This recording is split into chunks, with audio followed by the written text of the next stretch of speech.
few achieved a kind of success in death that maybe would have escaped them in life.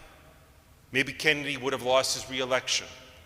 Maybe with age, James Dean would have been come to regard it as a has-been actor. Maybe time would have robbed Marilyn Monroe of her power. We'll never know. The mystery of maybe is the power of their story. But in Jewish tradition, the power of what people are is not what might have been, but in what they were and what they achieved. The story is told of a man, Chaim of Volozhin, the town of Volozhin, that as a young man he was an indifferent student. And finally one day he decided to abandon his studies and go to a trade school. And his parents, who had dreams of scholarship for him, reluctantly agreed. But that night the young man had a dream, and in it he saw an angel holding a stack of beautiful books. And he asked the angel, "Whose books are those?" "They are yours," the answer came, "if you have the courage to write them." That dream changed the young man's life, and Chaim from Volozhin became Rabbi Chaim of Volozhin on his way to discovering who he was meant to become. But to this day he is better known as the Nefesh HaChaim, because great Jewish scholars often have their names replaced after the books that they have written. The 15th century Spanish scholar, Rabbi Joseph Caro, is known as HaMachaber, the author, because he authored the Code of Jewish Law, the Shulchan Aruch. The 18th century Polish rabbi, Meir Israel Kagan, came to be known as the Chafetz Chaim, after the famous book he wrote of that same name about the laws of gossiping. The list is long, and rightly so, because a written book leaves no mystery of what might have been. A great book only asks, what will be of us, those who have read it? The truth told, the number of books that alter people so profoundly that even the person who wrote it is subsumed by it are small in number. But when they are there, you can't forget it. Earlier this month, the Jewish world suffered a true loss. Rabbi Harold Kushner passed away at the age of 88. You may or you may not recognize his name, but the first book that he wrote changed not only his life, but the lives of millions of other people. Published in 1981, When Bad Things Happen to Good People became a surprise hit. And by surprise, I meant to everyone.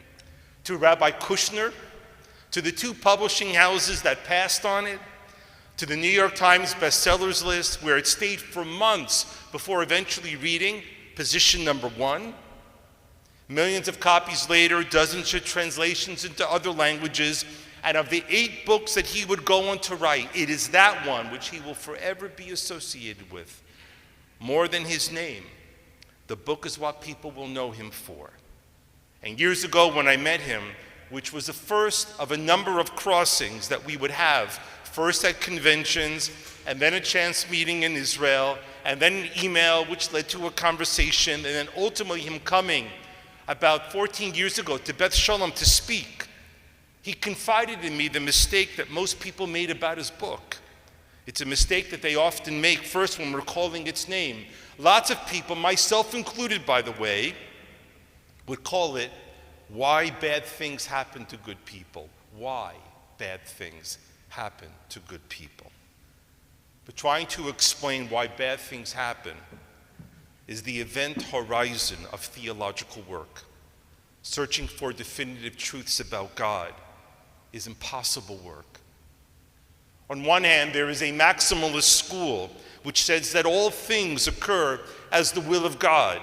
It implies that nothing is accidental, and what we are given in this life, be it good or ill, is God's plans for us. So when people say no person ever gets what they can't handle, they're drawing from this idea.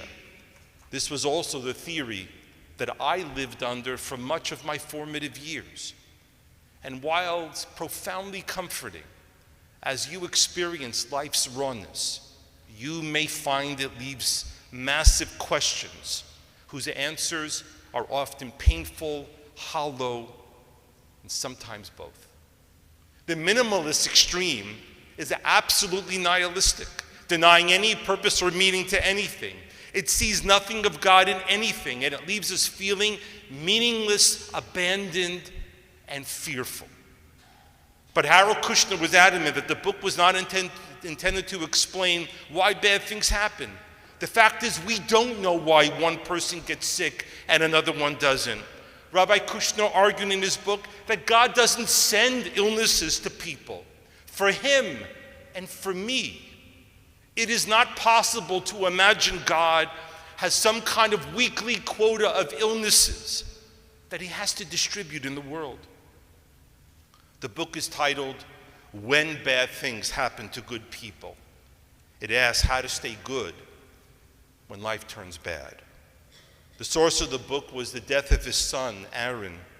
At age 3, Aaron was diagnosed with a rare disease, progeria, which causes the body to age rapidly. When Aaron was 10 years old, he was 60s physiologically. He weighed only 25 pounds and was as tall as a tree. As a 3-year-old,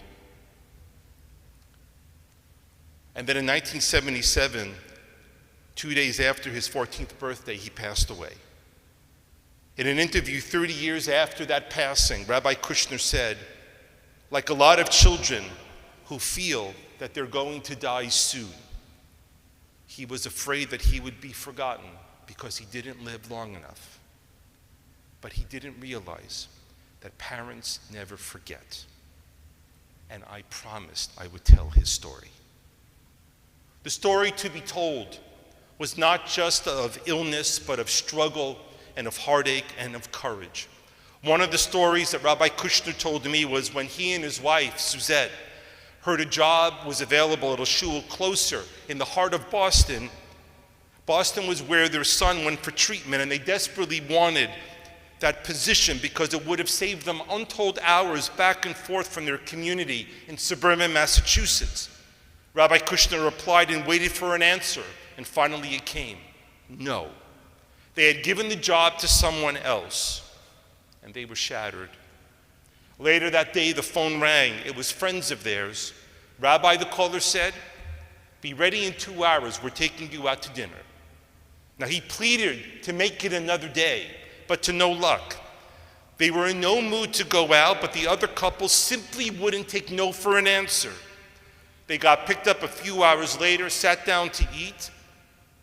A first bottle of wine was ordered, then a second, and then a third. The next morning, hungover, Rabbi Kushner understood well what had happened. He had lost the job that he had wanted, but the evening reminded him that they were surrounded by loving and caring people. Sometimes, he said to me, God's answer is the people that he sends your way. In one recent day, I spoke with several people whose lives had been changed in an instant, which is often the way our lives change. One man called me to tell me that his doctor had given him the bad news that he was going to lose all of his teeth. He was a vital and charming man, and suddenly with the news, he felt horribly old. His teeth were symbolic of being young, and he didn't have to think when he would eat, and a toothless mouth wasn't a question of dentistry to him. It was of destiny. Later that morning, I met with a grandparent whose grandchild was very sick. She came to me wanting me to speak to the child in a way that would be meaningful to them as a teenager. She felt that they were looking for answers, and she had none to give. And then at the end of my day, a man came in asking if he could see me for a moment. A friend of his had just passed away from suicide, and he didn't know what to do or how to feel. To each of them, I was reminded that in the face of catastrophe, faith can help direct a person to rebuild. And confronted with failure, faith can give us a reason to carry on. My belief shows that God isn't here to change the world into something we want, but God can change us into something that can face and bear our world.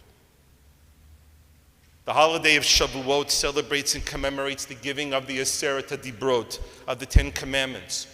Rabbinic tradition imagined that the writing on these tablets was not human-like, but because they were divine, they were letters of fire on top of fire, white fire on top of black fire.